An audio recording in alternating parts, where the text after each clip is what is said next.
Karena apa? Dengan ambiguitas puisi itu, dengan puisi yang makna yang bercabang gitu ya. Bercabang itu justru kemudian menjadi menarik, menjadi penasaran kita untuk sebenarnya dia pengen ngungkapin apa sih gitu kan. Jadi memang puisi yang baik itu puisi yang mungkin makin multi tafsir gitu ya Kang ya. Ya. Yang si penulisnya ini dia nggak bilang nih artinya apa, tapi orang-orang oh ini maknanya ini terus disesuaikan sama kehidupan orangnya, kan selalu gitu ya pasti. Untuk memaknai sebuah puisi kadang kita juga harus melihat latar belakang orangnya, kapan ini dibuat, situasi apa yang sedang dihadapi gitu ya Kang. Karena penyair juga bukan penafsir puisinya, dia boleh ditanya sejauh proses kreatifnya aja, soal mendefinisikan makna puisinya itu urusan kritikus dan penganalisa. Kalau teori sekarang ya, karena subjektivitas lagi nanti kalau ditanya ke penyair kan. Kenapa? Karena para kritikus, akademisi sudah memiliki metode-metode saintifiknya untuk membedah makna-makna dalam karya sastra. Banyak pendekatannya juga kan. Ada pendekatan strukturalis, ada formalis, ada hermeneutik dan lain sebagainya kayak gitu kan. Itu terlalu tinggi lah. Kita keluar dari itu aja dulu. Dari dasar dulu aja gitu ya. Nah, tadi terkait balik lagi mungkin Kang mundur dikit tentang Akang yang pertama kali bertemu dengan dunia puisi gitu.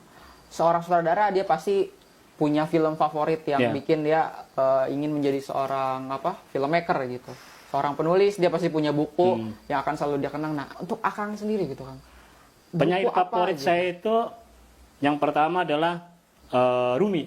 Itu pertama banget berarti Akang ketemu. Ya, karena Rumi itu populer ya. Yang kedua adalah Farrokhzad. Jadi semuanya Islam. Yang ketiga, yang kontemporernya, Nizar Qobani, penyair Suriah. Itu legendaris. Itu Timur Tengah semua ya?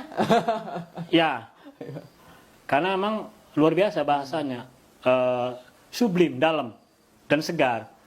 Kayak Nizar Qobani nih, saya suka petikan puisinya ya, dari Nizar Qobani nih. Aku ingin menemukan cara untuk mencintaimu tanpa kata-kata. Itu menurut saya dalam. Dan inspiring. Dan puisi-puisi Qobani tentang perempuan itu luar biasa. Engkau seperti semesta yang baru ditemukan. Engkau datang dari era-era purba. Dilukis di batu-batu pualam. Menara-menara katedral. Oh, luar biasa loh. Oh, dengerin cewek gombalnya tuh elegan gitu loh, nggak kacangan. Kalau yang baru belajar kan, mohon maaf ya, gombalnya agak kacangan. Jadi klise lah gitu kan. Engkau adalah bulan yang lain kan klise ya. Tapi Qobani, gombalnya itu apa ya kayak tadi, Nizar Qobani. Aku ingin menemukan cara untuk mencintaimu tanpa kata-kata. Tapi kan untuk mencapai ke tahap tadi gitu Kang, itu butuh proses yang ini gitu. Dan sebetulnya kalau saya tidak salah ingat gitu Kang, beberapa tahun terakhir tuh sempat booming lagi puisi karena novel Dilan, tau nggak Kang? Nah di situ orang mulai tuh cowok-cowok bikin puisi pakai jaket ini gitu. Tapi memang yang saya lihat di novelnya Dilan ini masalah puisinya tuh nggak rumit gitu Kang. Cuman kayak aku melihatmu kalau nggak salah gitu. Aku melihatmu seperti makanan dan hari ini aku lapar katanya gitu. Kayak gitu Kang. Nah untuk sebelum mencapai ke level tadi gitu, tips Akang gitu Kang untuk seseorang memulai bikin puisi kalau dia takut jelek itu harus ngapain sih Kang? Kalau dia takut jelek? Iya, takut bikin puisi itu jelek. Ini apa dulu nih, gimana nulisnya gitu? Nah ini penyakitnya, takut jelek ini harus dihilangkan.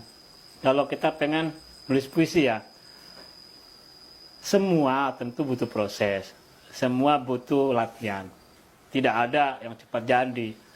Tanaman hias saja dia perlu dirawat. Iya, harusnya. Kecil dulu dia sebelum gede kan. Bonsai juga harus dulu.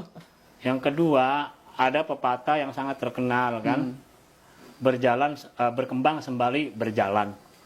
Saya juga begitu. Saya kadang ketawa loh kalau melihat tulisan-tulisan saya waktu SMA gitu ya. Ih gini banget sih gitu loh. Kok saya nulis gini ya dulu ya gitu loh. Kayak menggigil gitu ya. Kayak agak jijik lah gitu kan. Itu kan tapi nggak apa-apa. Karena emang ya perjalanan gitu ya. Ya perjalanannya seperti itu. Kita nikmatin aja gitu loh. Jangan pernah kemudian Nggak bisa dong langsung hebat kayak tadi puisi Sapardi, kayak tadi Kobani dan lain sebagainya, nggak bisa. Kenapa? Menulis itu juga butuh pelatihan. Silat aja butuh pelatihan kok. Orang yang kelitnya udah terlatih tuh beda dengan yang baru belajar. Orang yang jurusnya udah lincah tuh beda dengan yang baru belajar. Kenapa? Karena faktor latihan. Nah, pada akhirnya memang kemampuan untuk terus melakukan pengulangan, repetisi untuk terus menulis, itu bagian dari disiplin, bagian dari konsistensi. Persisten gitu ya. Nah, nanti ketemu sendiri, setiap penulis akan menemukan dirinya sendiri. Entah kemudian butuh proses pembelajaran dulu dari bacaan-bacaan, tapi pada akhirnya dia konsisten. Ketika dia konsisten, dia akan menemukan dirinya sendiri. Bahasa Wahyu Arya tidak sama dengan bahasa saya. Iya.